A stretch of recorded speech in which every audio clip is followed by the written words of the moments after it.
মঙ্গলবার স্বচ্ছতাই সেবা স্লোগানকে সামনে রেখে তুলাশিকড় আরডি ব্লকের হেডকোয়ার্টার সংলগ্ন এলাকায় একটি জলের পাম্প ও প্লাস্টিক প্রসেসিং ইউনিট, যেটি ত্রিপুরা রাজ্যের প্রথম তুলাশিকড় ব্লকে উদ্বোধন হয়েছে। পাশাপাশি স্বসহায়ক দলের মহিলাদের দ্বারা পরিচালিত ব্লক চত্বরে এক ক্যান্টিনেরও উদ্বোধন হয়। এদিনকার এই অনুষ্ঠানে উপস্থিত ছিলেন খোয়াই জেলা শাসক চাঁদনী চন্দ্রন, বিসি চেয়ারম্যান প্রদীপ দেববর্মা, ব্লক সমষ্টি উন্নয়ন আধিকারিক এল ডালুং সহ অন্যান্যরা। অন্যদিকে খোয়াই জেলা শাসক চাঁদনী চন্দ্রন সংবাদ মাধ্যমের মুখোমুখি বলেন, স্বচ্ছতাই সেবার অঙ্গ হিসাবে এই জেলায় প্রায় ৬ শতাধিক অনুষ্ঠান হয়েছে সচেতনতা বৃদ্ধির লক্ষ্যে। পাশাপাশি এই ব্লকে রাজ্যের মধ্যে প্রথম প্লাস্টিক প্রসেসিং ইউনিট তৈরি করা হয়।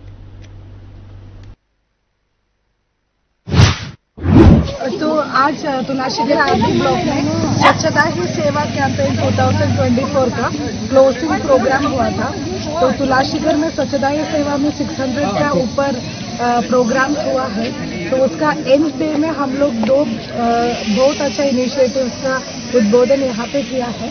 तुलाशीगर में सबसे फर्स्ट त्रिपुरा का ब्लॉक्स में सबसे फर्स्ट प्लास्टिक प्रोसेसिंग यूनिट का शुरुआत यहाँ पे हुआ है।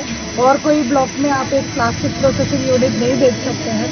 और उसके साथ साथ TRLM SHG DDs का एक संयोग कैंटीन का भी इनॉग्रेशन हुआ है। और इस स्वच्छता ही सेवा कैंपेन का टाइम में तुलाशीगर में और ज्यादा market door to door waste collection का अंदर लेके आया है। तो ये सब प्रोग्राम आज honourable chairman BAC, honourable vice chairman BAC, BDO सबका सहयोगिता में ये सब आज हुआ है। Thank you.